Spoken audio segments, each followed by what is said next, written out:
All right. How's everyone doing? Pretty good. Good? Okay. Anything we need to go over? Any questions? Any questions about this syllabus? Questions? Our third test is before Thanksgiving. That's a good question. I don't know. That's cool. Does anyone know when the next exam is? I thought it was after Thanksgiving. November 15th. Oh, November 15th. Okay. Yes, then yes. And then you have one more exam before the final. And so obviously if you're okay with your grades, yeah, I guess if you're okay with your grade, you don't have to show up for the final. Although I did that poorly, because now a bunch of people are just gonna stop showing up for class.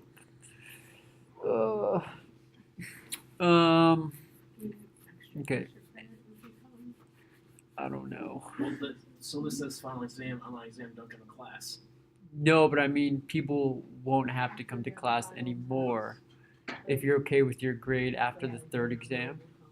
Yeah, How does I that got you. work?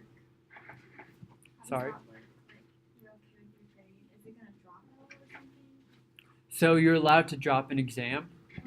And so technically, if you're okay with your grade after 3 exams, you don't have to take the final because it just gets dropped, right? Oh. But actually, yeah. Yeah. There's nothing you can do about that. Is there? Okay.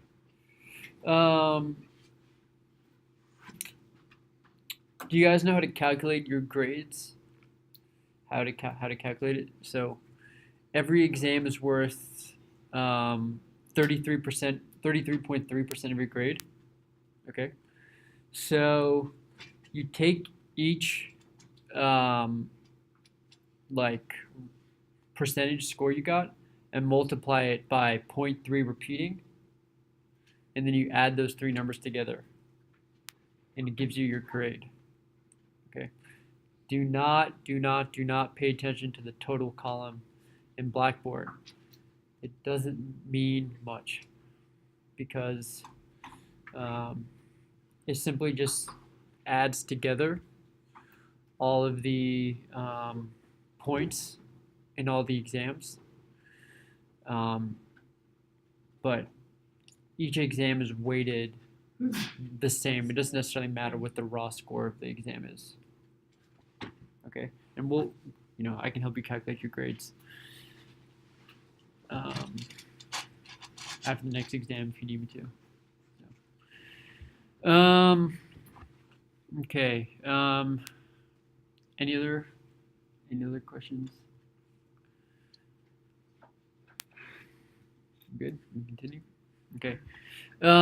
So we left off watching Milgram's the video by Milgram's famous study. Okay.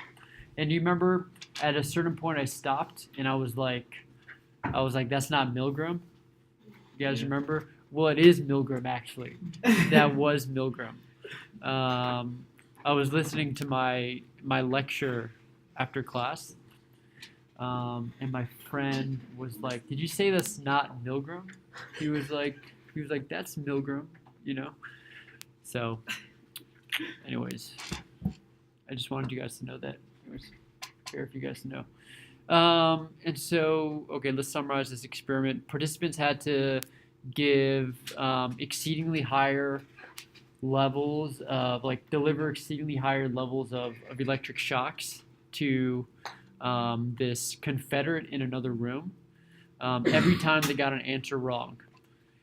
And it became clear that after a while, these electric shocks they were delivering were becoming increasingly dangerous for the Confederate in the other room. They didn't know it was a Confederate. And eventually the Confederates started yelling let me out, and eventually he just like stopped responding as if he had died, you know.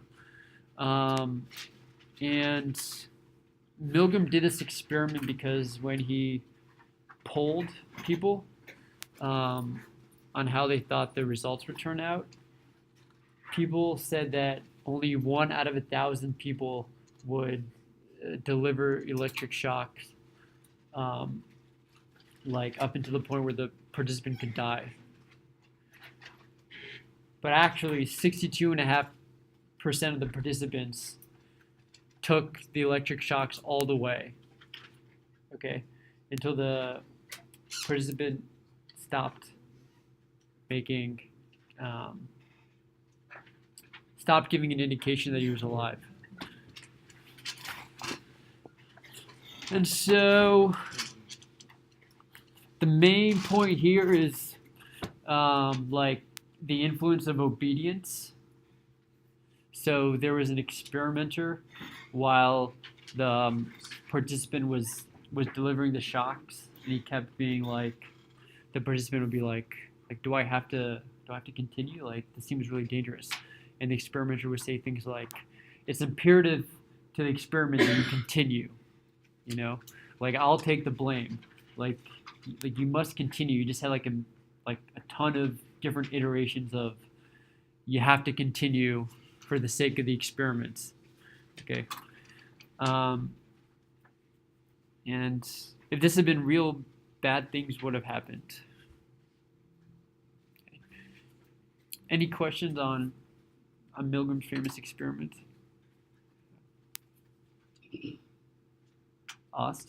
Didn't they rule that experiment like they couldn't do that anymore after that because it violated a lot of Yeah. So things? so this study and then another study we're going to talk about led to the advent of the Institutional Review Board. Okay. So you know the consent forms you guys sign before you participate in an experiment? That was because of studies like these that were so dangerous to people's like emotional well-being that you have to get approval now. So they would never let me do a study like this today. Which, I don't know, it's good, right? Okay.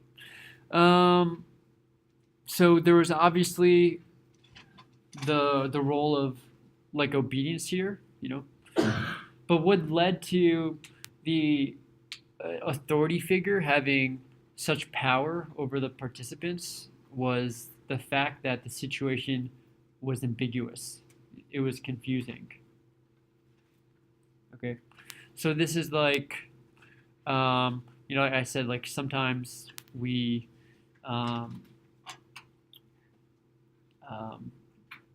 susceptible to informational influence if the situation is confusing, and other times if there is an authority figure involved, and this is kind of like a mashup between the two.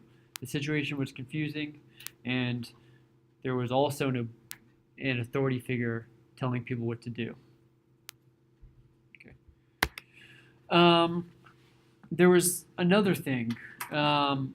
There was a norm established in this experiment by virtue of the experimenter having a white lab coat and acting like an authority. And the norm was that you have to obey authority in the situation. Okay? And like, even though that norm exists, and it's, you know, it exists right now because, you know, like I'm an authority figure. But if like I started suggesting you guys to do like wacky, unethical things, you guys would probably eventually be like, no, this is nuts, and leave or something. So the norm of obey authority would no longer be appropriate. Okay, and in this experiment, eventually that norm was no longer appropriate either. Okay, but people were not able to abandon it. They weren't able to like mentally abandon the idea that they should not be listening to this authority figure. And there are three reasons for that. The first was there was like a fast pace of the experiments.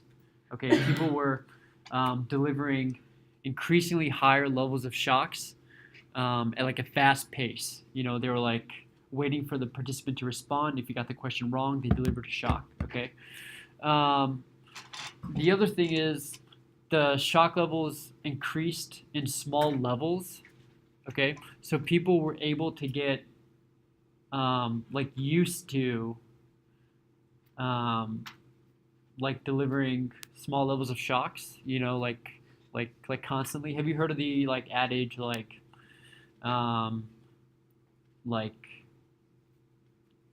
if well it's not an adage but like if you try and kill a frog with boiling water.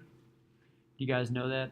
You guys know that? Does someone go ahead and say, or should I just go ahead and say it? Okay, you can't just throw a frog into boiling water. Okay, but if you put the frog in like cold water and then turn up the heat, the frog will constantly get used to the higher temperature. Okay, because it's happening slowly. Okay, and then eventually it'll cook without realizing that it should have jumped out. Okay, and this is the same with this. People were delivering shocks, but the shocks were only increasing by like 5 volts every time they delivered it. So they're like 5 volts. Okay, I mean, I guess that's not that much. 10 volts, you know, it's a little bit more, but it's not that much. You know, 15, 20, 25, and they kept getting used to the level of shock that they were delivering. Does that make sense? Did I explain that in a non-confusing enough way? Okay. The third thing is there was a loss of like personal responsibility. Okay. The experimenter kept saying things like, well, the participant would be like, well, what happens if he dies? What happens if this guy who I'm delivering shocks to dies? And the experimenter kept saying things like it's my responsibility, like it'll be on me, like don't worry. And so that made it easier for participants to continue also. Okay, does anyone here watch The Sopranos? Or seen this show, The Sopranos? No? It's like one of the greatest shows. A lot of the times, so they have like a boss, and like a mob boss, and then like under the mob boss are like different families and stuff, and like each one of them has like a captain, okay, and so they can like give commands to the people under them, okay. But then, like, Tony Soprano, like the big boss, gives commands to the captains, okay? So sometimes the people under the captains are told to do things by the captains, like to deliver a hit on someone, and they're like, but Tony's not going to like that, and the captain will be like, don't worry, like, I'll take the blame for it, okay? And so, of course, it never works out that way. I feel like the person who did that thing that he wasn't going to get in trouble for ends up getting killed. So that was another reason why people were willing to go through with this experiment. I think that's all we have in obedience before I go to group processes.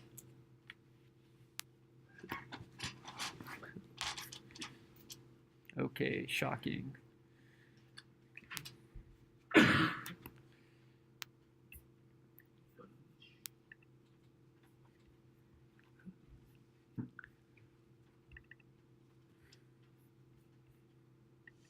Okay, session 8, chapter 9, group processes, group process. Okay, we're going to talk about the basics of groups, what defines a group, why groups are good. We're going to talk about the Stanford prison experiments, and then we're going to talk about how the influence groups have on our behavior. We'll talk about some theories about social facilitation, social loafing, and de-individualization. And that's probably all the time we'll have for today. So, why do people join groups? Okay. Again, we can think about this in terms of our two basic needs. Okay. So our need to belong. When we're in a group, they help fulfill our basic needs for like emotion, self-esteem, belonging, and they also help with our need to be accurate. So people provide information on how to act in ambiguous situation. That's kind of like the informational social influence I was just talking about. They also help us establish norms. Okay, basically how we're supposed to act and what we're supposed to do in like a situation. So, for example, what is a norm right now in this classroom?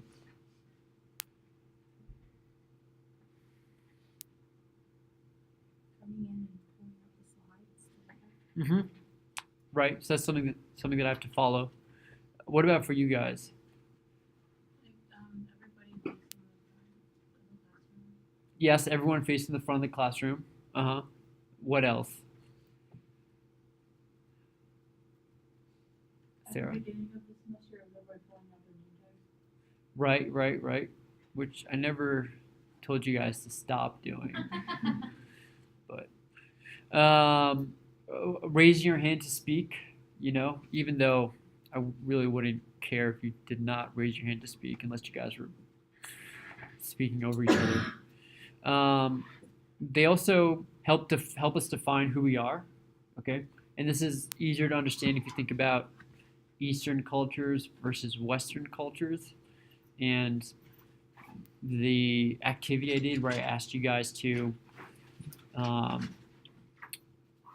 use I am statements to define yourself, okay? And we find that people in collectivist or Eastern cultures are more likely to define themselves as being part of a group, okay, or like being part of a family. Like I'm a daughter, I'm a brother, I'm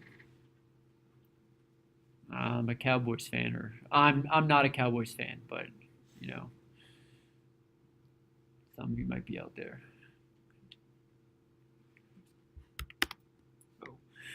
We might have evolutionary reasons for joining groups, right? I mean, why would we have an evolutionary reason for joining a group? This is easy, probably too easy. Ost? Higher chances of survival. Yeah, exactly. Yeah. Reproduction. Help us take care of our kids. Hunting. Farming. So we're going to define a group as the book talks about in terms of like 2 to 6 people. I think the important thing is that like for you to be considered a group, like there has to be like interaction amongst all the people within the group, So I wouldn't consider, in the context of this definition, George Mason University as a whole to be a group, right? Because,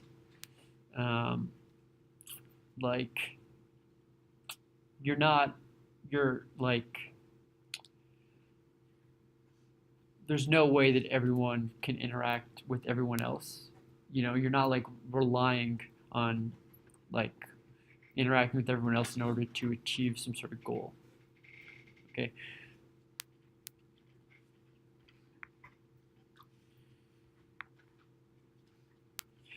So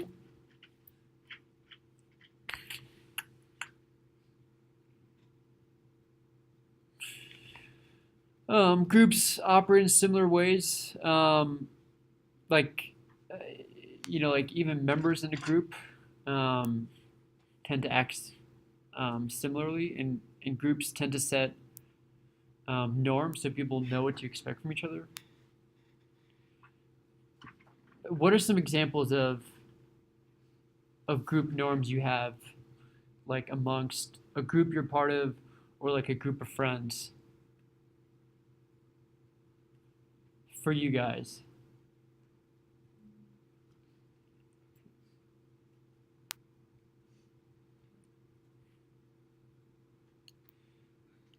Sarah? I don't know if it's a cat or not, but like me and my roommate, we don't eat each other's food unless it's the last one. Mm. And then we don't.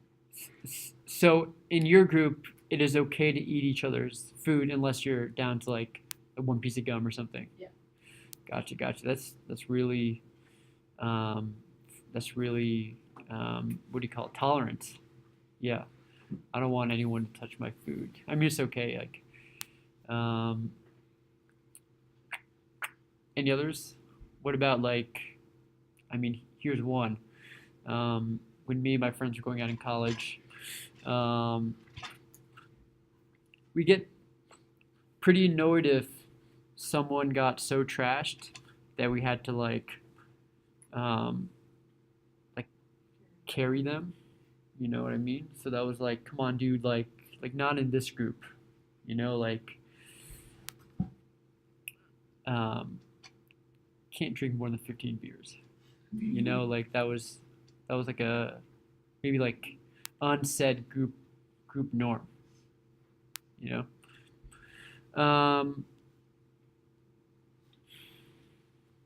come on, I know you guys can think of more.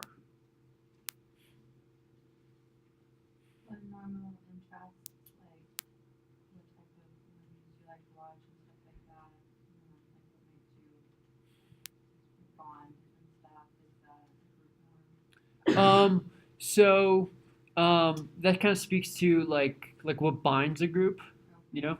But I guess I mean like, what rules do you guys have within your groups that if someone starts acting like a kind of like a certain way, um, um, like it's kind of like not okay, like gossip or lost.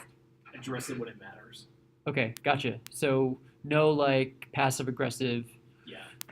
Like, well, you did this like 2 weeks ago. Yeah. Like WTF? It's like, no, man. Like that's not cool. Yeah. Uh huh. Like we all do like hangouts and partner dances, so like if somebody is like, being inappropriate, Sorry, what was the first part of what you we said? do social dancing. Okay, gotcha. We do, like salsa and stuff. But Uh-huh. if somebody's being inappropriate, Uh huh. Uh huh. You're just like, you what can't the do what that. the hell? Yeah, yeah. Okay, gotcha, gotcha. Um. Uh huh. 24-hour courtesy, at least throughout the dorms. 24-hour courtesy, like, Like if it's 12 o'clock at night, not screaming. gotcha. That's a good group norm. Yeah. Sleep. And so it's nice to know. It's nice to have group norms because you can expect a certain level of behavior from everyone, and that kind of makes everyone happier. Okay.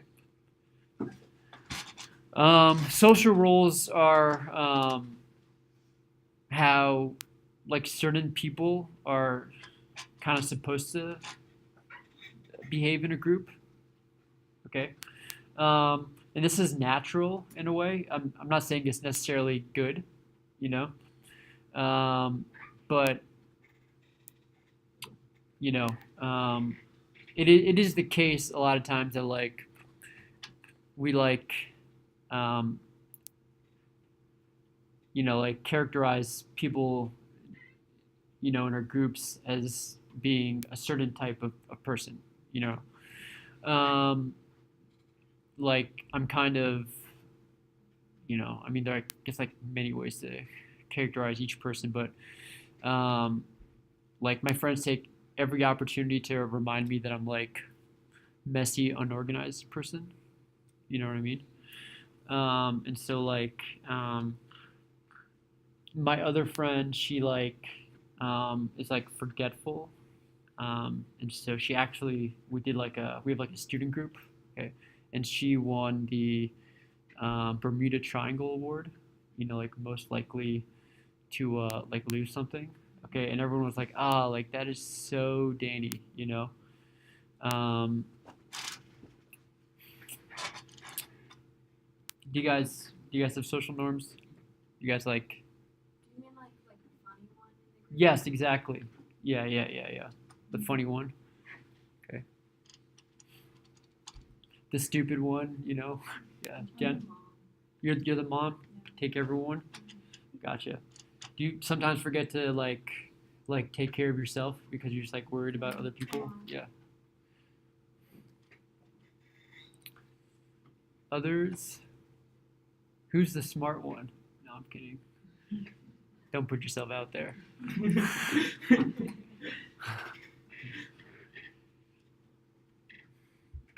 Okay. Social roles have costs. People lose their identities when they assume a role. Okay. Is this picture funny to you guys? My friend was like, "How are you gonna explain this picture?" I was like, "It doesn't need an explanation. It's just this guy's just gotten lost in his role, and he looks like that." Are you guys familiar with the Stanford Prison Experiment? Okay, probably really familiar. Okay, so this is a perfect example of when social roles, when people get lost in their social roles. So, someone want to explain what happened in this experiment? Uh huh. Ah, yeah, I'm pointing to you. Yeah. It was a group of college students Mhm. who participated, and they were randomly assigned the role of guard or prisoner. Mhm. And it ended up being they kind of like forgot. Mhm. Some of the kids forgot they weren't really prisoners. Yeah. And the guards started using that power Mhm. over them, and it became really traumatic, and they could stop it. Yes. Over the course of the experiment took place. Exactly. Hit all the important points. Okay. So, Philip Zimbardo's famous psychologist set up a mock prison in the basement of the psychology department, and some people were, and this is for the online class, they can hear me. Some people were prisoners, and some people were assigned prison guards, and like people forgot that they weren't actually prisoners and or like prison guards. Well, maybe not like explicitly, but they kind of got lost in that social role to such a like radical extent that the experiment had to be stopped after a couple days because people were like abusing each other and having mental breakdowns. Okay, so let me show you.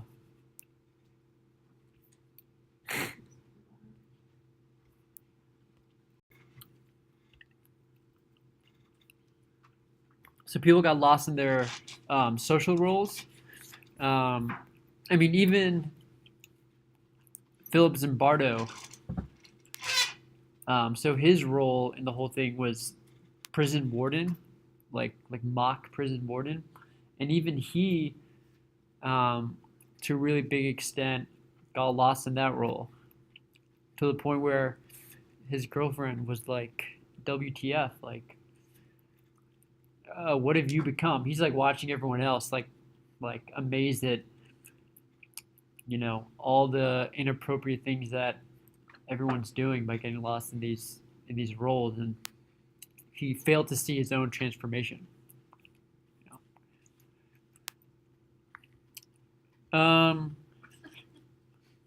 Yeah, it's not a good picture.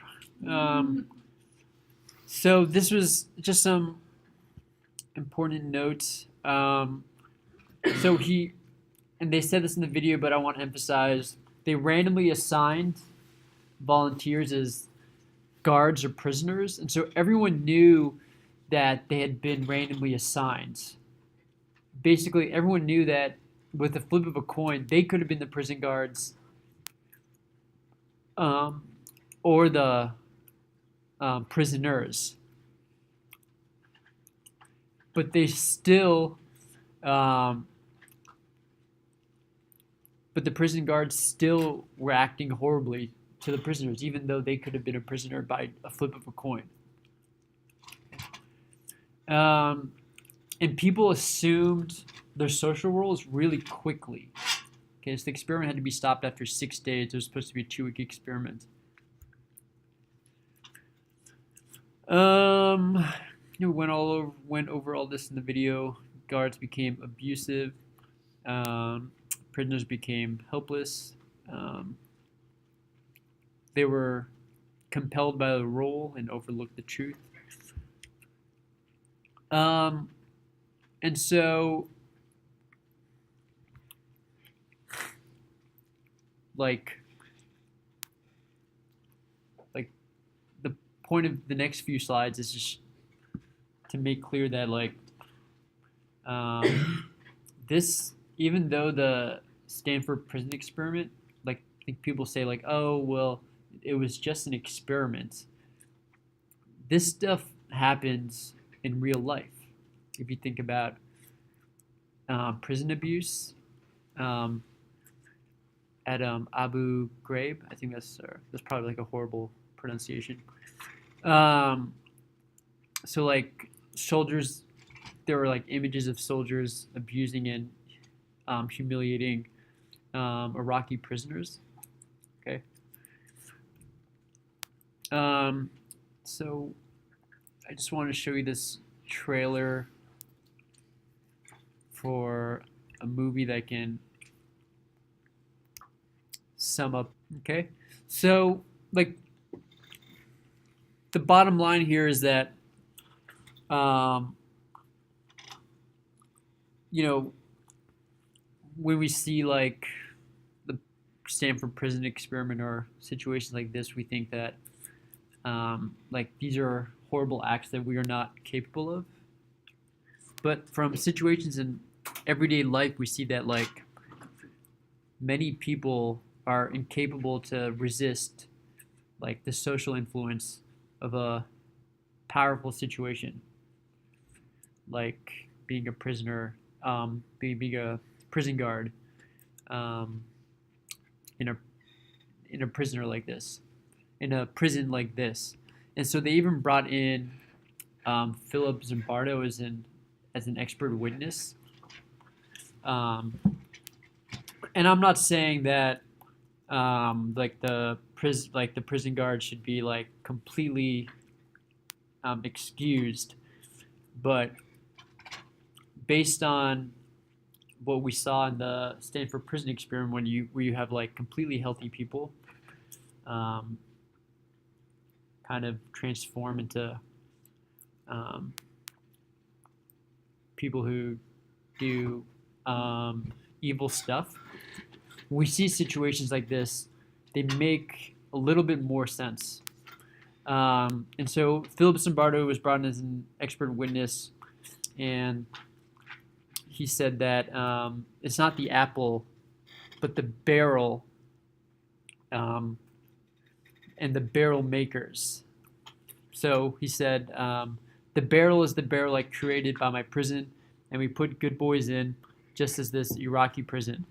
And the barrel corrupts. It's the barrel of the evil of prisons, with secrecy, with no accountability, which gives people permission to do things they ordinarily would not.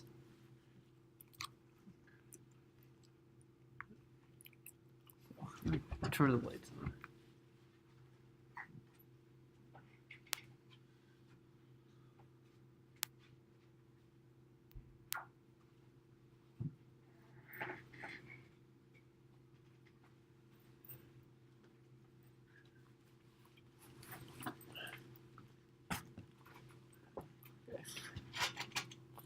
Any questions, comments about any of the stuff we've talked about so far?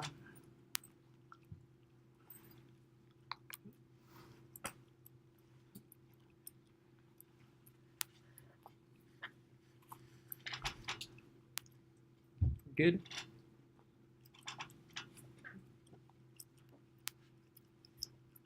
Okay. So group cohesiveness are qualities of a of a group that make that group closer together. And group cohesiveness has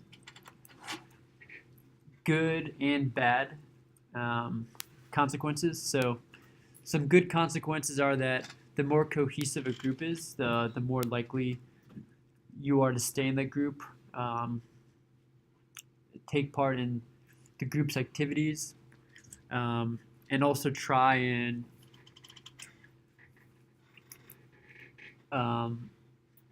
get people to join your group. People who are like you. Which is good if there is a task that the group is trying to perform which requires cooperation. But it's not good when people are more worried about getting along than finding a solution to a problem. Okay?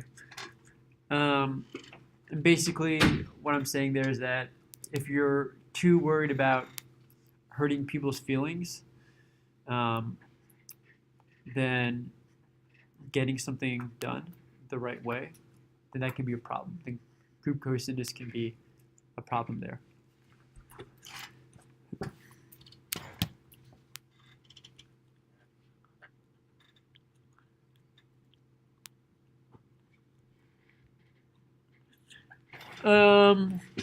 So how do groups change individual behavior? The presence of other people can have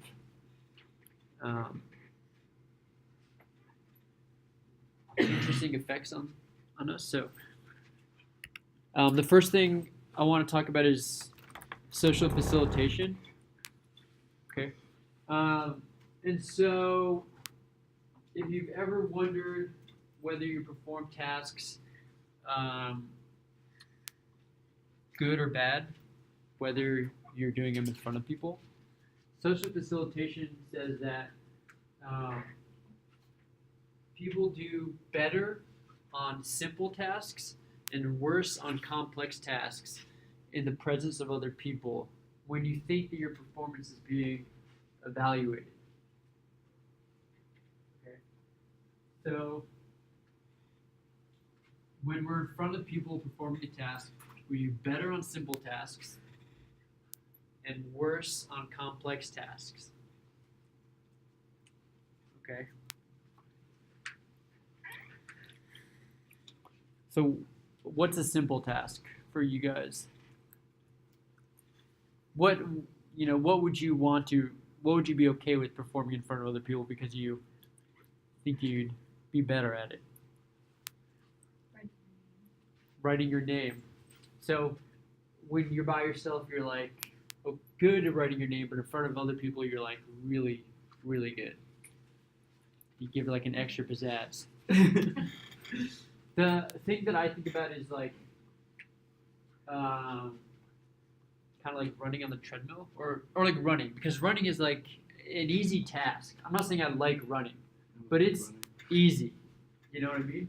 And so sometimes, like if when I played sports in high school, I felt like I was faster during game time in front of other people. I was like couldn't feel my body. I was like numb, and I just felt like I was better at it.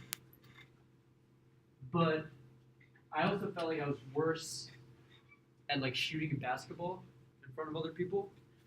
Like by myself, I feel like I can like drill any shot, But in front of people, it was hard, and I feel like like shooting a basketball is like so many different like components to it, like having both hands on the basketball, like bringing it up, and then like moving your hand, and then like releasing the other hand, and then like letting it go with force, That was a mess in front of other people, and this can be predicted by social facilitation theory. And the important part about social facilitation is that you have to think that your performance is being evaluated by other people for it to have an effect. Okay, and there are two different environments when we talk about social facilitation. So either you are performing a task with other people who are doing the same task as you, or you are literally performing a task in front of an audience, like me teaching right now. In both of these contexts, if you think your performance is being evaluated, social facilitation will occur. Social facilitation is actually a misnomer, kind of. So misnomer means that, like, when something has a name that doesn't make sense, it's a misnomer. It's kind of a misnomer because you're facilitated when you're doing an easy task, but you are inhibited when you're performing a difficult task.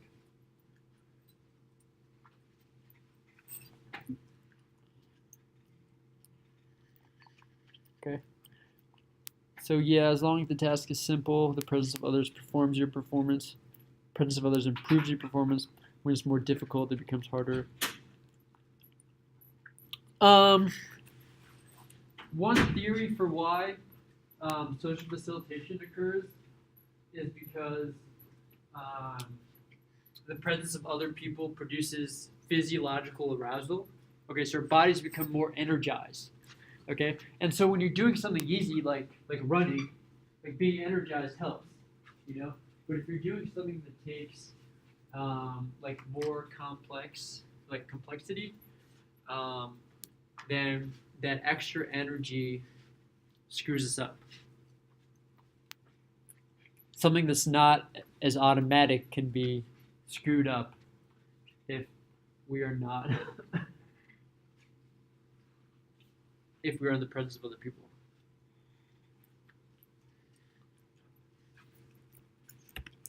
Okay.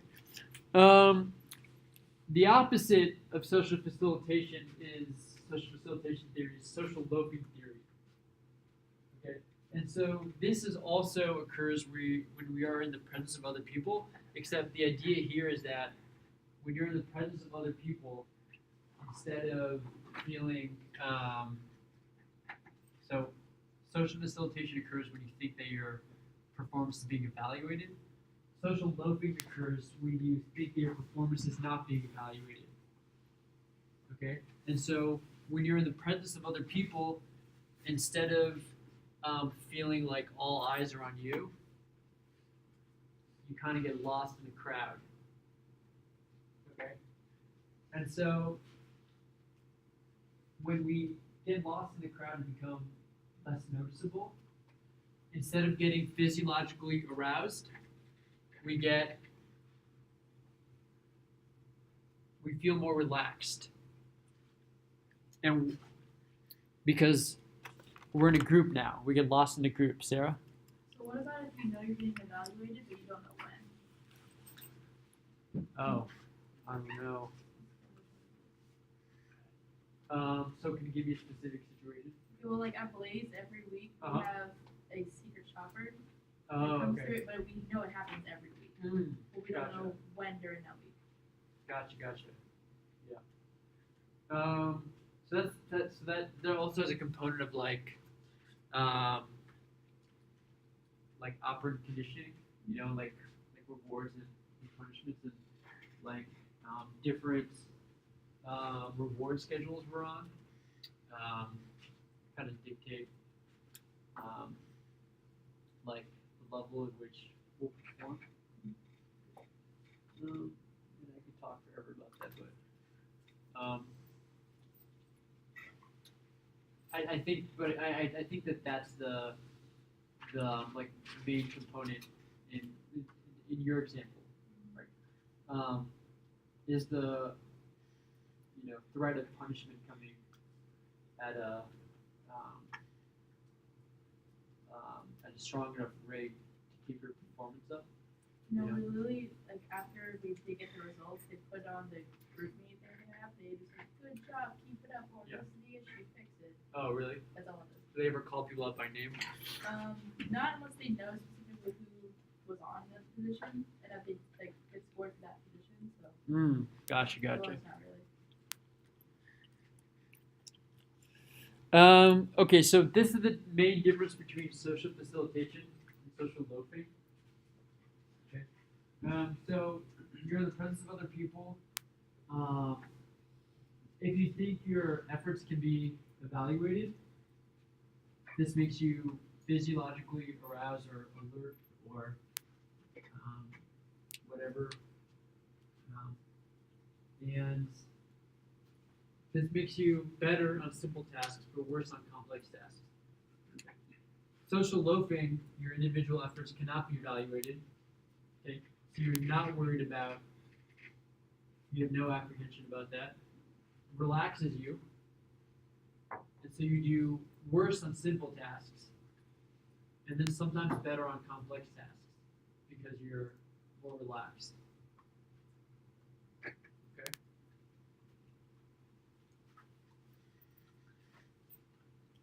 Is the difference between those two clear? They have paradoxical effects or contrasting effects.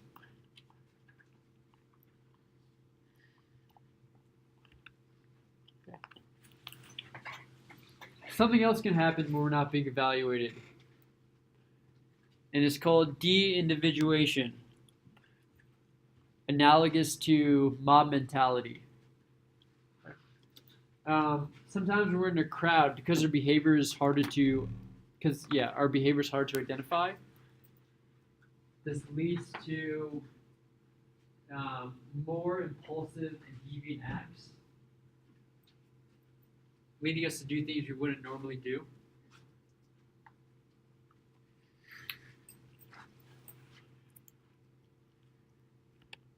Okay. So, and there are two reasons why this happens. The first is when we're de-individualized or de-individuation occurs. It's less likely that we're going to be singled out or blamed for something.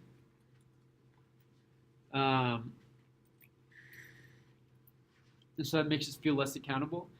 And the second reason is that it increases people's obedience to whatever group norm is there.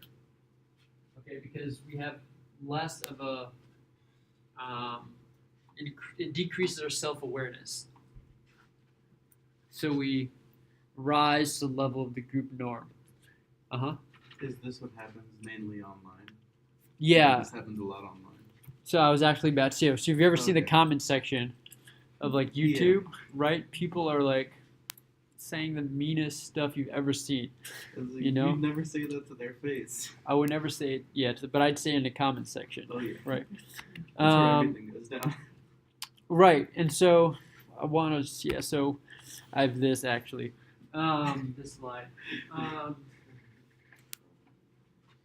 So, yeah, and if you guys get it right, like, I think they even like, they shut down the comments section for certain videos that get like incredibly ridiculous comments. But like in the past, people had to submit, when you submit comments to an editor, they were not anonymous, and so now we feel more anonymous. Even on Facebook, where you are not anonymous, like there's still like a disconnection between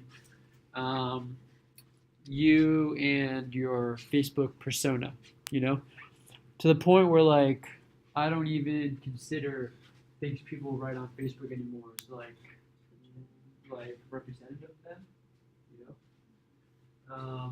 or else I feel like I'd be friends with no one. Rate my professor. I mean, I don't know. Some of my friends get like really funny, ridiculous reviews. Mine aren't so bad. Not yet. So there's one last thing I wanted to talk about. So de-individuation does not always lead to like bad mob like mentality or like antisocial behavior. Kind of like it depends on the group norm. Okay. I guess an example of this would be like if you were like at a club and it was dark and everyone was drunk and you don't usually dance, but now you feel perfectly fine jumping up and down. You know, you don't feel like an idiot. You know, because everyone else is dancing. So de-individuation does not always lead to like tearing down goalposts and like throwing car bombs in the streets. It depends on the group norm. Let's do this fake pop quiz. Okay. First question. You are a participant in an experiment in which you're to play the role of a preschool teacher. Even though you don't consider yourself to be especially outgoing or interactive with children, what is most likely to happen to your behavior while you're in this experiment? Okay. Is it A, there will be no change to your behavior? B, your own personality traits of shyness will predominate? C, you'll be outgoing and interactive in keeping with the role you're playing? D, none of the above very likely. It's not a great question. But yeah, the answer is C. And what concept explains this? What two-word concept explains this? That starts with an S. Starts with the word social. Yes, yeah. You're about to perform a task as requested by your psychology instructor. You want to impress your professor by doing the task as quickly as possible. What conditions should you select for performing the task? A, perform the task away from others. B, perform the task in front of an audience. D, it depends on the difficulty of the task. C, it depends on the difficulty. D, either one, the presence or absence of others will make no difference. Yes, it depends on difficulty, right? So if it's an easy task, what condition would you want to perform it in?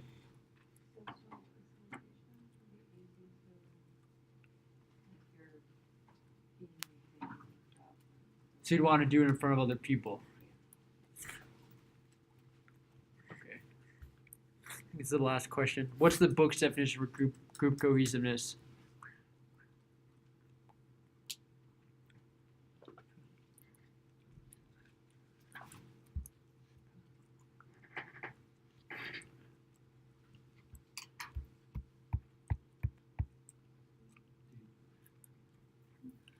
Yes, it's D. Qualities of a group that binds members together and promotes liking between members. Oh, one more question. Okay. According to research on social facilitation, which of the following are true? People perform better on difficult tasks when alone. B, people will perform better on difficult tasks when in front of others. C, people will perform better on easy tasks when alone. D, none of the above. A, yeah. And yeah, I think that's all we're going to cover today. Okay. I'm not going to give you one, but I'm just wondering. I'm okay I with think it. they're okay if like the groups are somewhat small. Small. There's that, and then there's also if the other person actually reports. What is good about small groups? Because you don't have as many people to deal with schedules, so you can essentially get together and work on it more frequently. Oh, okay. And you then as well have less conflicting personalities, so you have a higher chance of compromising. Okay, so easier to get everyone together, and then less personality, so less conflict, better chance to get along. Anton? For me, it's just like the simple diffusion of responsibilities. So It social feels like- loafing. It feels like the bigger the group is, from my Mhm. experience, the more people are just like, oh, I just have a small portion of this. It's not going to matter much if I don't do it. Okay. Well, what about in terms of like decisions? Groups making decisions. How do you feel? Like you think you would make a decision better if you were making it alone, or better if you were with a group? No, no. I like conference with others. Okay. How and how do you guys think you would have done in this assignment we just did What do you mean? if you had been able to communicate as a group? Oh, we get it good the first time. Good. Yeah. Right, but what if someone was like, "Oh, like I want a 6," and you were like, "Screw you," and they're like, "Screw me, screw you." Like I'm gonna put 12. I would put 12. You can't put 12. Yeah. That would still count as a 2 even. I would. Because Yeah. the entire goal for each and every person is to have a higher grade. So the ultimate decision would be simple. It would be to assign 2 people to write down 6, and that would be it. There would be no And how would you choose the 6? people could volunteer. It's fine. People. You basically need a leader figure. in there. No, you have 2 spots, and you hey, okay, who wants to be the people that write down the 6, and the rest of us write down 2. But what if you really needed the 6 and someone else volunteered? You said everybody No, gets the no. 6 if only 10% No. remaining. Everyone who put down 2 is getting 2. Yeah. Yeah. The people- Did you not understand that? The people who are getting that's totally fine. No, it was maybe I didn't explain well. Like You did not explain that well. only the people who I put down understood 6 that. are gonna get 6. Actually, yeah. So that one person is the only one. That I've one ever person got got sick. 6. Yeah. Okay. Well, what about groups making a decision like on a jury, or There's more objective fact involved with that typically. Or do you think you'd be better by yourself or with the group? With a group. What are some pros with working with the group? Difference in perspective in that arena allows for different perspectives to be seen, and therefore may unearth information that would not otherwise be seen if it was just one perspective. Okay. Well, what about worse and cons about working in a group? People are Wait, really stubborn. Biases. Some people are stubborn, Waiting for others to do their work. waiting for others to do their work. Okay. Totally. Yep. So like the weakest person can drag you down. Lindsay, There could be like less continuity in the project. less continuity. Yeah. Oh, like different like different working styles. Yeah. Okay. Yeah. Like biases, like in the jury example, like biases can prevent. Like other people have biases, and they screw up your. Prevent like an agreement. Okay. Yeah. So I think people, or maybe this isn't true. Like, we might assume that people make better decisions when they're in groups, like in juries, or like I've worked with the government before. And have you guys ever tried to order a Social Security card online? If you have on that website. Yeah. How do you feel about that website? I hate it. You hate it? Yeah. Guess who helped develop that website? I hate it. I was really hoping you'd say that. So I did work for some time with the Social Security Administration. I was on the design team. I was only an intern at that time. And so She feels so bad. she put the 6. And like there were a lot of we knew a lot of people would see this application, and so there were a lot of decisions. The only reason why I thought about this is because it seemed like the loudest person in the room. We always went with what they wanted, when I felt like they were like perfectly capable, smart, intelligent people in the room, So at times I did feel like, man, if it was just me working on this would be a great website. I would just go to I'd go to MasterCard.com, see how they do applications, and I would just copy it. That's not how it works.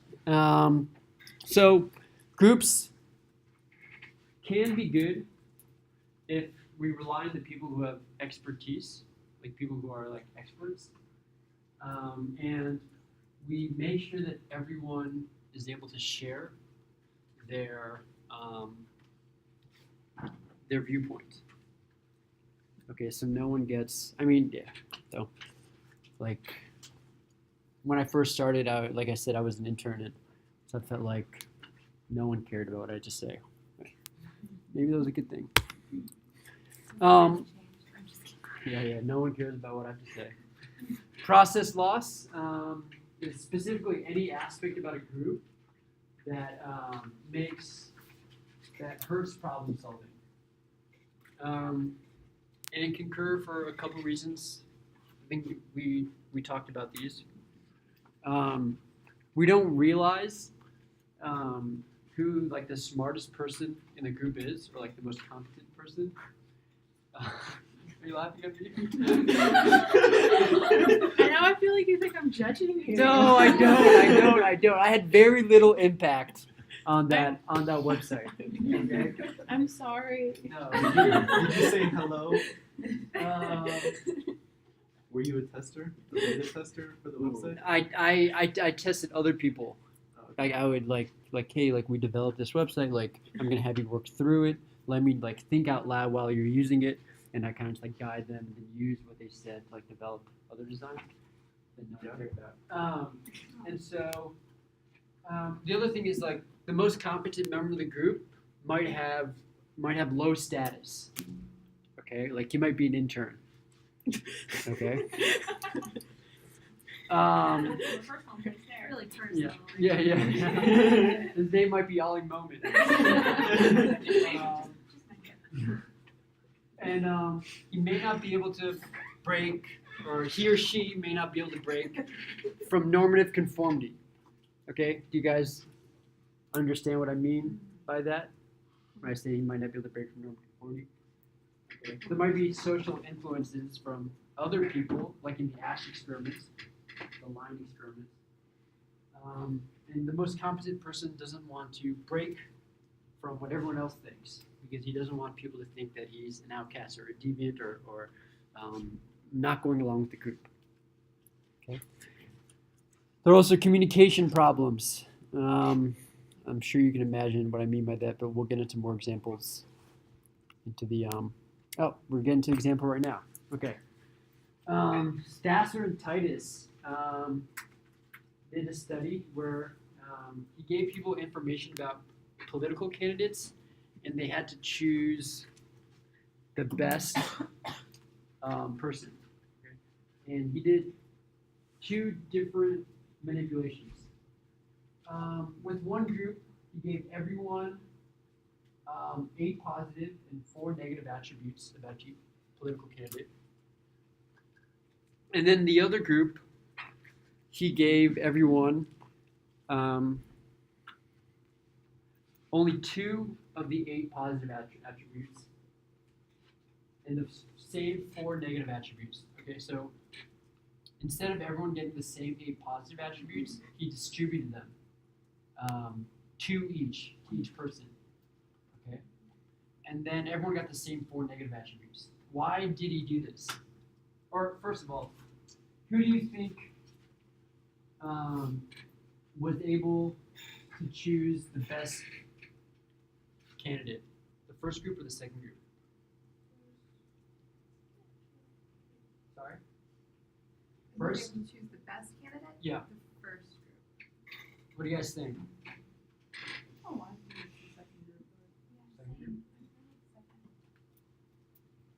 Well, here's the thing. What has to happen with the second group for them to choose the better candidate? They have to overweigh the positive attributes. But how will they overweigh the positive attributes? They all have 2, only To- 2 and 4 to negative. make those 2 mean more. But how?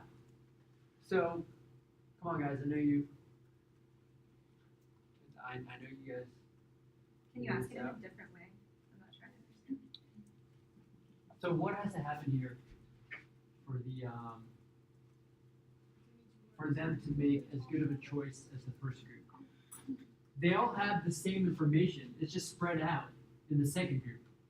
Yeah.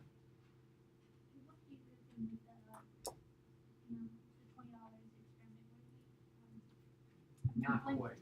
Okay. I'm blanking on the term. External justification. That's it. Wait, I'm not understanding. Are you saying both groups wanted to have 8 positive attributes and 4 negative attributes? Yeah, except in the second group, the 8 are spread out, so just 2 each person. So Jen? So you're saying someone in the first group can have all the 8 positive attributes?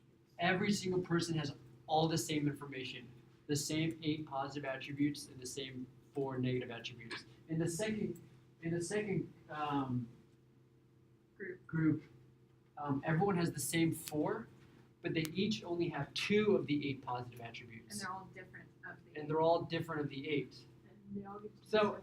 I'm going to go ahead and tell you that the first group was able to choose the better candidate. But why couldn't the second group? Because they don't have all the information. They had What do they, why? they had like conflicting They were talking to each other. conflicting interpretation. Yeah. Like they're conforming to each other. Yeah. They were, but what would have broken that? They all had all the information. The interpretation If they had of talked. They had talked to each other. Yes, exactly. Communication. Okay? People, they were not in the second group able to all share the information they had. Okay? And that is a big reason why groups hinder decision making, because people aren't always talking to each other, especially when they all have different information. Groups who receive different information were less likely to share this information, and thus were likely to choose candidates with more positive attributes. Make sense? No? At this point, yeah. no, Okay. because I didn't But you're mad that understand- it didn't make sense at first. No, because at first I didn't know that they were all talking to each other and conferring with each other. Yeah. But yeah. Like now it makes sense. And so this is the first, or one of the reasons why process loss occurs. Okay, process loss, anything that inhibits groups from making good decisions, okay? Failure to share unique information. Now we can avoid this by giving people more time to collaborate, because research shows that the longer you give people to talk amongst themselves, speak amongst themselves, the better chance that all the unique information comes out. When I was a research assistant in college, a long time ago, I spent an entire semester looking one of the researchers I was working with did an experiment like this, where they had people discuss a decision, but they all had different information, but they didn't realize they all had different information. Okay, so the study went until they all made a decision, or either until they figured out they all had different information. And sometimes it took 30 minutes. You know, my job was to code everything they were saying. You know what I mean? Like boy 1 says, and then girl 1 says, and then boy 4 says, and it was a nightmare. Just so much writing. Yeah. Can you imagine transcribing 30-minute videos on end? I've done it, and it's awful. Yeah, it's the worst. Anyway, that had nothing to do with this, but okay. Another thing is, in group projects, you can make different people in charge of different assignments. Okay. So, and then you know that different people have the unique information, and it makes it easier to elicit. Yeah. So like every time that happens in a group, teachers always get mad because it's like, oh, everybody should be doing every part of the assignment, but at the same time, it doesn't work out that way because of this. So then why do teachers always try to make it like everyone does everything? When that's Do they? not really. Yeah, and I mean, not in my experience at least. A lot of group projects that I've had in college have not been that way because of that fact. Right, but I'm more referring to like high school and like middle school and like how they just don't like Yeah. don't like people splitting up and doing different assignments even though that's how work gets It's done because in their faster mind and it was about being in a group and communicating with each other, not necessarily getting the work done effectively and efficiently. Yeah, I mean, so I understand that like some people's roles are not to even contribute anything of value other than just make sure everyone meets up at a certain time. You know what I mean? I mean, I don't know who, but You matter. let's see. Oh yeah, transactive memory. Okay, this is a phenomenon in which the combined memory of two people is greater than just one person. And this happens with our partners or friends or brothers. Okay. So this happens naturally actually. You don't actually need to assign people to remember certain kinds of information. Although like that helps like you might be in a like I don't know, like I'm really good at memorizing phone numbers and stuff, and back in the day, like before cell phones and stuff, like if I was with someone, they never had to worry about memorizing a phone number, to buy pizza or something. Like I got that. Or like I don't know, like like if I'm gonna go shopping, maybe like in the past, I know that my girlfriend will remind me to buy the milk, so because I always forget to buy the milk, so then I come to rely on her to remind me, and like our combined memory is better than the sum of the parts. Does that make sense to you guys? Have you guys experienced that transactive memory? Does that Relying- also have to do with like diffusion of responsibility? Like This maybe I think this is more like in close. like you relationships. choose to not think about that. Yeah, and you choose to not think about like say getting the milk because you know that that's your girlfriend and she's gonna have that. I think it's a little bit different than diffusion responsibility, because you have to know someone closely to understand that they will be able to remember something, and so you don't need to worry about that.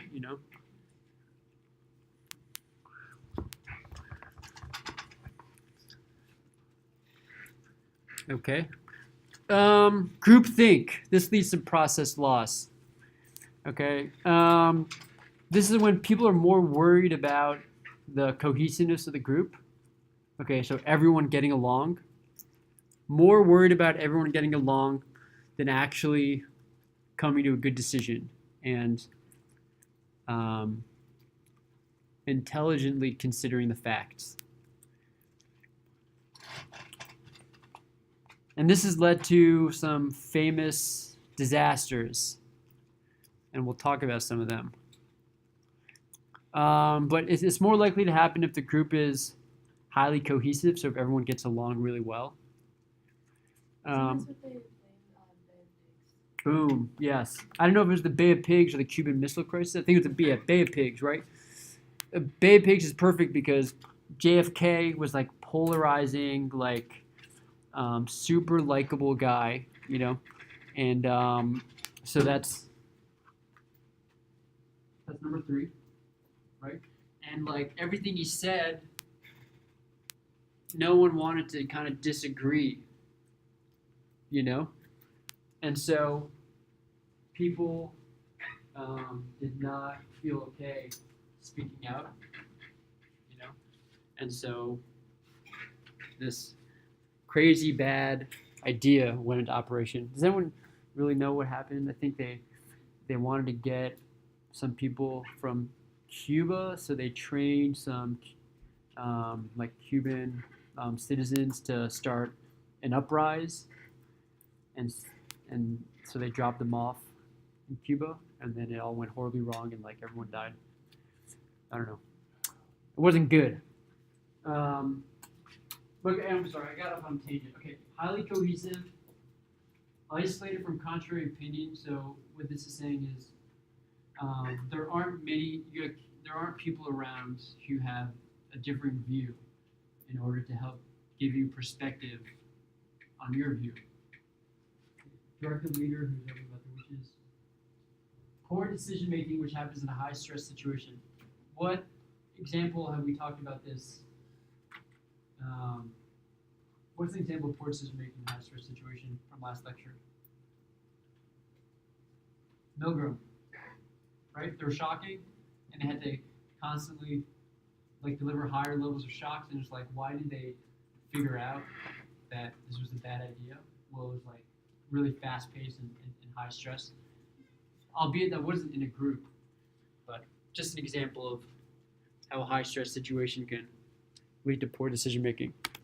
Some symptoms are illusion of invulnerability, so nothing can go wrong. Illusion of unanimity, this idea that everyone agrees with the popular belief. So, like, I don't want to be the person who disagrees. Direct pressure of dissenters to conform.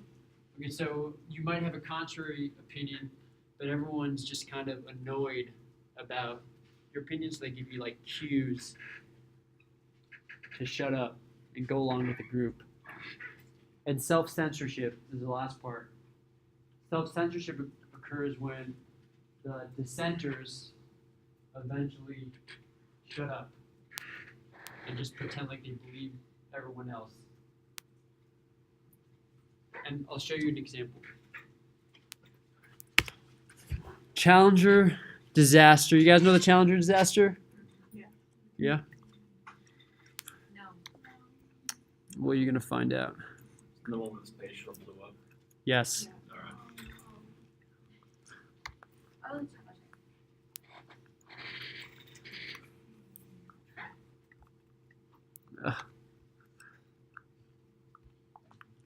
Okay.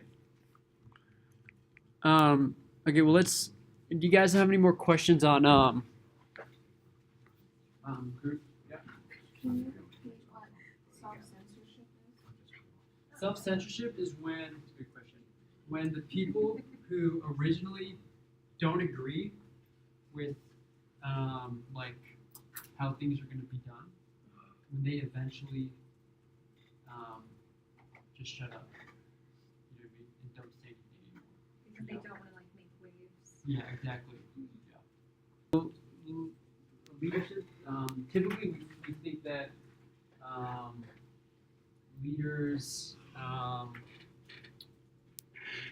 that there are like certain attributes that all leaders have that make them leaders. Okay. And this is the great person theory. Okay. But there hasn't been a lot of evidence for this. Okay, there are certain attributes that are more likely to make people leaders, but there isn't a strong relationship between the two. So when I say that there are certain attributes that like intelligent, motivation for power, charisma, social skills, adaptability, and confidence and leadership abilities are the strongest predictors of what makes a leader. And those all seem just kind of related to like being emotionally intelligent, you know. But interestingly, Simonton found that height, family size, and number of books published were the only things correlated with presidential effectiveness. Things. Like Typo. effectiveness, not as in like being elected, but actually executing. Yeah, being a good president after you've been elected. So if you were taller and had more books published, that made you a better president. What about family size? Do you think bigger or smaller family size?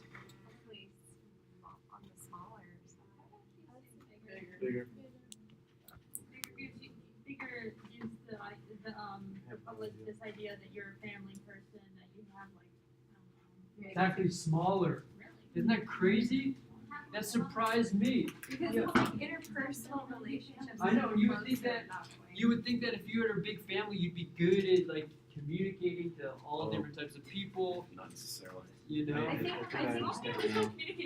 well the reason No, for something if you're in a bigger family, you have to talk to more people. and like the Yeah. reason for small that is good because you have closer interpersonal relationships with those members.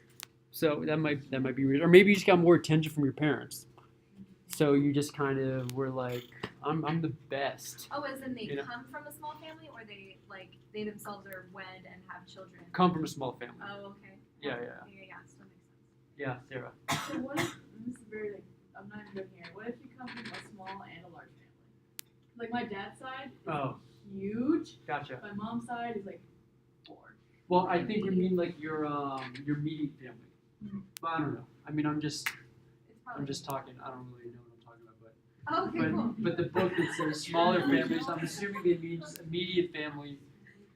That But can also be debatable. but the, sorry. I feel like that's For what me, it that seems part's like really it's a debatable. small Just family like forced to there go out has with been certain so many leaders. like leaders that, And introverts like from what I've seen, that have like really large families. But Obama, it was just like him and his mom. Well, this is also their not- leader with a big family. It's not saying that this is predictors, it's saying that these are what the statistics are. They correlate. Well, I mean that's the same thing though. Just because you come from. Us? Do they also factor in quality of relationships within the family? Not. They didn't say anything about that in the book. That's what you're sticking to right now. But that is probably. Something to good. consider. Yeah, something to consider. This is true. Simonton. Okay, there are two types of leadership styles. There are task-oriented leaders. These people do not care about the relationship between the employees. They only care about getting stuff done. Okay? And they are pretty successful when in high control and low control situations. Okay? So high control means that there are already good relations between the coworkers and the work is clearly defined. Low control means that there are not good relations among the coworkers, and the work is also not clearly defined. Okay, so in both of these situations, task-oriented leaders who are just like good at like or just like really focused on goals are really effective. And I've struggled, I mean I have some ideas why this is true, but I've kind of struggled with why this is true. Like what is it about, like, you know, these two things seem like completely different.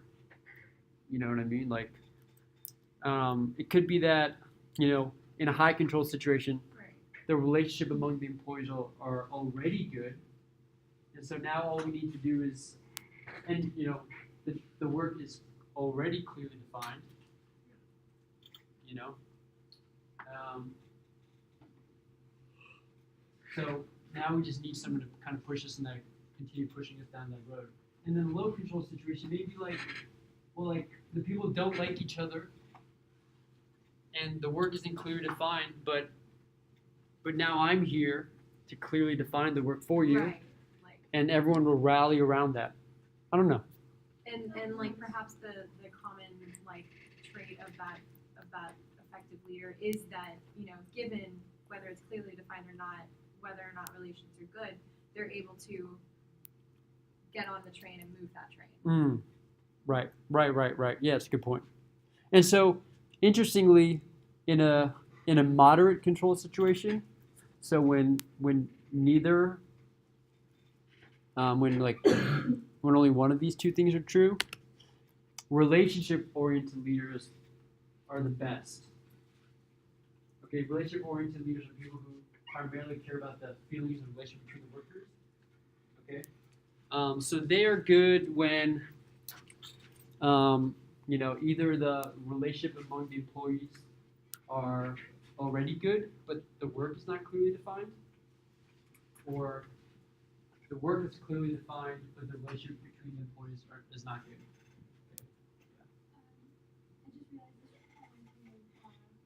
mom's job sort of functions. Uh-huh. Like she has these lulls in her job because of the way it's pushed out to where they start one quarter of the work, and then like they hit a lull, and then when it comes time for due dates and stuff like that, then they have to really like start cracking down on stuff. Mm. So it just reminds me of like sort of like bookending.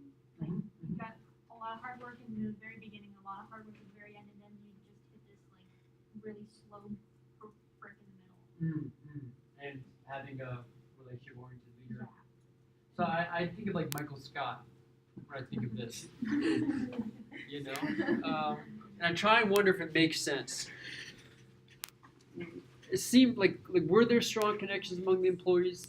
I guess it was odd, but in their own way. It's also like Pam and Jim contingent, together. it's like circumstantial. And maybe their work wasn't clearly defined, you know? And so, like, I don't know. I'm going to cut this out. No, that's a good point. No, This- it's there agreeable. are I agree. moments where Michael and Jim had, before Jim became manager, that they actually had a pretty good relationship. Right. And Jim actually says, because Michael thought Jim left because of him, and he Right. said, Jim said, "No, you're a great boss. I left because of other things." So Michael thought that Jim left because of Michael, Yeah, and then he found out he left because of Pam. Yeah. Right. Yeah, So- you're right. He did think he was a great boss. Yeah, Well, so- but I mean, He's got the relationship. he was good in his own way. Yeah, Yeah. he's got the relationship thing going for him, but he's just terrible at everything else. Yeah, and it seems like people have to they kind of rally amongst themselves to drown him out and get work done. I mean, he can't be that bad because they're the only branch of Dunder Mifflin that survived. True. And there was one episode where they brought him in to find out how he was getting, they were outperforming everybody. Oh yeah. He couldn't explain why. I remember that episode vaguely. Yeah, he couldn't tell them why that they were doing well. Yeah. Jen? I'm just gonna say it's like that one episode where they took all the new employees from the Oh, the ranch, Oh, dear. yeah, and yeah. they all like laughed because Yeah. they didn't understand him. But Yeah. there was a reason why he still had all his employees from the beginning. Yeah. They were all so uncomfortable around him. Yeah, he made that one guy sit on the table and feel like he broke it or something. Whitney? So when you say situational control, do you mean as in regards to high control, low control? Yes. Okay. Yeah. Okay, gender and leadership. It is the main point I'm trying to get across here is it is difficult to be a female in a leadership role, even though females are just as good as males. Okay, because here's the problem: when women fulfill their gender role of acting in a communal way, you're automatically perceived as being less of a leader. Okay. However, when women go ahead and act like, the gender role we have for men, which is more agentic and assertive and controlling and independent, people hate that, and they get evaluated negatively. So there's really no winning if you're a female leader. It's not fair.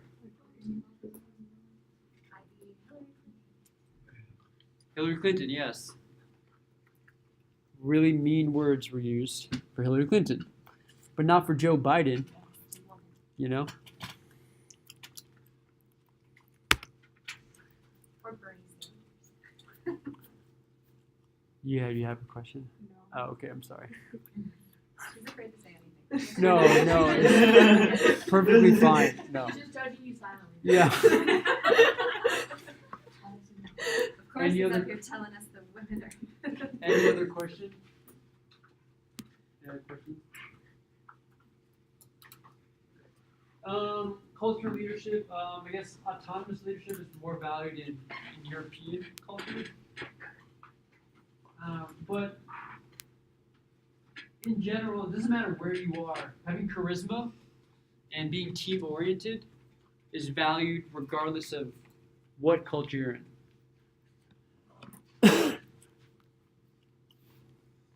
Oh man, we only have like a few minutes to talk about the whole point of like the first 15 minutes of class. Okay, so what was that? It was a social dilemma that we did, right? Okay. A social dilemma is when if the most beneficial action is for an individual is taken by every single individual, it'll have harmful effects on everyone.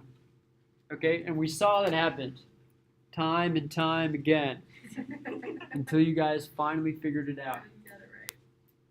Okay? And so we have we talk about like two different types of social dilemmas. Public goods dilemma is when you can think of them as like donations, in which everyone has to continue contributing to that public good, to that pool of public good, in order for it to be maintained. A commons dilemma is like the example of the game we played. Okay? Where if everyone takes from a common pool of goods that would replenish itself, if everyone doesn't,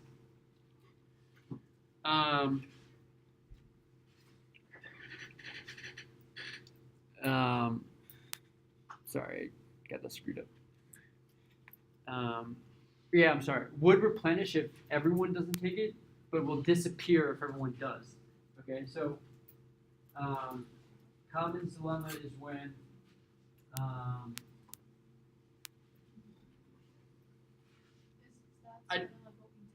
so that's exactly what you guys did, right? Is if everyone takes from it in moderation, it's fine. But if you abuse it, then everyone's screwed, out of luck. Okay? So like, this is like what we just did, right? You guys failed. Okay? That's the bottom line. That's the bottom line. Okay, you guys can think that you won, and you'll get the points. You will. You failed twice. We succeeded once. Yeah. So at least it cancels out one of those fails. I gave you the points. Give me this. Okay. You guys We are failed. failures. We admit. You guys failed.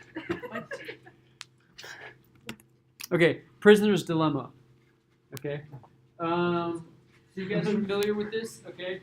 Pretend like you and your friend got captured for doing something bad, and you each have two choices. And depending on the combination of choices you guys choose, you can either get off relatively easily, or get into some pretty deep trouble. So you can either both stay silent, or you can either stay silent or confess and betray, and the other person can also stay silent or confess and betray. If you both stay silent, you're only going to serve 1 month in jail. If the other person stays silent and you confess and betray, you go free, but they spend a whole year in jail. Okay? If he confesses and betrays, but you stay silent, then he goes free, and you serve a full year in jail. But if you both betray each other, you both serve 3 months in jail. Right? Sucks. So what's the ideal thing? Or, I don't know, what would you guys do here? Staying silent. You stay silent, right? The thing is, like, students say like it's more likely the person will do confess and betray because it's going to benefit them more likely than staying silent, because they want to avoid having to serve any time at all. So they would choose confess and betray, and so. So I guess if you choose confess and betray, there's no way they're going to serve a year in jail, right? Yeah. Which is a good thing.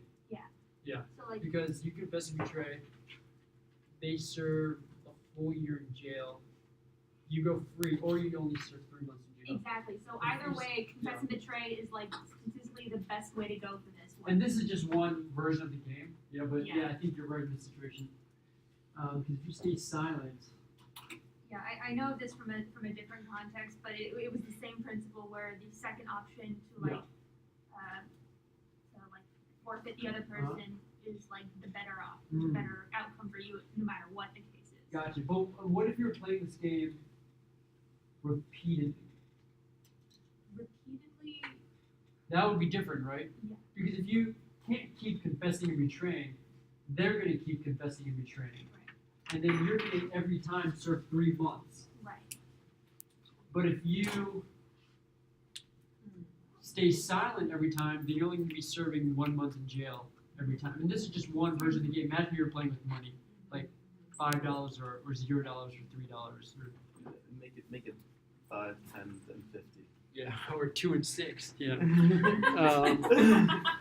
And then you guys would lose. So 40% of people stay silent. So people are more likely to adapt a cooperative strategy if they're playing with the game, if they're playing with a friend, or if they expect to interact with that person in the future. Okay? And also changing the name of the game to the community game, from Prisoner's Dilemma to the community game, increases the number of people who cooperate from 33% to 71%. It's a huge boost in cooperation. I'm just trying to get this done. Rather than a dilemma. Okay, tit for tat strategy, encourage cooperation. So, tit for tat strategy means responding the way that they respond. So if they stay silent, I'm going to stay silent. If they confess and betray, I'm going to continue confessing and betraying until I get them in line. Okay.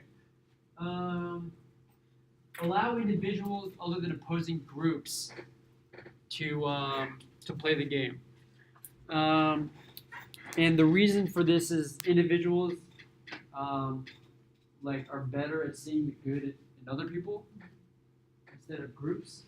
And groups will always convene and be like, man, we don't trust them, you know. Okay. And any questions? No questions? I think we're done. Yeah, we're done.